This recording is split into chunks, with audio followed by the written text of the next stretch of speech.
Belakangan ini, rata-rata isi berita yang kita lihat dan kita baca pasti lagi rame-ramenya soal resesi ekonomi. Iya kan? Apaan sih resesi itu? Kok bisa rame banget? Terus ada juga soal inflasi dan deflasi. Itu juga apaan sebenarnya? Ada hubungannya nggak ya sama resesi yang lagi rame itu? Pertama-tama, kita mesti tahu dulu apaan sih arti dari resesi ekonomi. Resesi ekonomi dapat diartikan sebagai kelesuan atau juga penurunan. Resesi ekonomi akan mengakibatkan segala macam penurunan dalam setiap aktivitas ekonomi di masyarakat sekitar. Nah, dampak dari resesi ini yaitu akan banyak sekali orang-orang yang menganggur. Dari situlah praktik perdagangan yang biasa kita lakukan sehari-hari menjadi turun tidak seperti sebelumnya. Contohnya begini nih, warung nasi Padang yang sebelumnya ramai karena banyak orang yang makan akan terlihat lebih sepi pada saat kondisi resesi. Selain itu, lapangan pekerjaan akan sangat sulit untuk dicari. Dan seperti yang disebutkan tadi, para pengusaha di bidang pakaian, pengusaha di bidang pariwisata, atau pengusaha-pengusaha di bidang lainnya tidak akan mendapatkan untung seperti sebelum keadaan resesi ekonomi. Kalau tadi resesi, sekarang kita akan membahas sedikit yang namanya inflasi dan deflasi. Inflasi adalah suatu keadaan di mana harga dari barang atau jasa meningkat dan disebabkan oleh beberapa faktor. Seperti contohnya permintaan masyarakat yang sangat tinggi.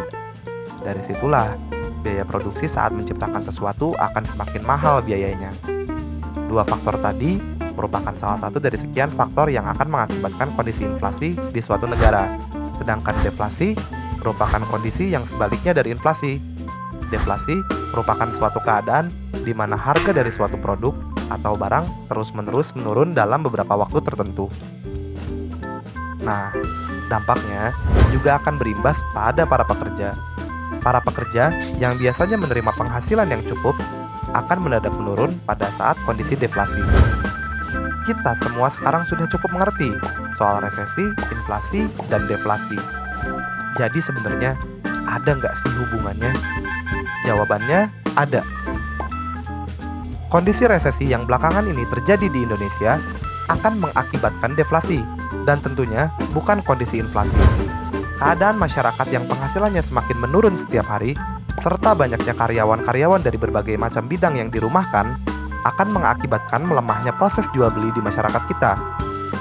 Gimana nih menurut kalian kondisi resesi ekonomi di Indonesia? Semoga semua kondisi cepat pulih seperti sebelumnya deh. Siapa sih yang gak kangen ngelihat kegiatan jual beli yang sebelumnya ramai? Agar semua kondisi dapat kembali normal seperti sebelumnya, kita semua wajib mematuhi segala anjuran dari para ahli. Dan jangan lupa untuk menjaga kesehatan, serta berhati-hati dimanapun kita berada.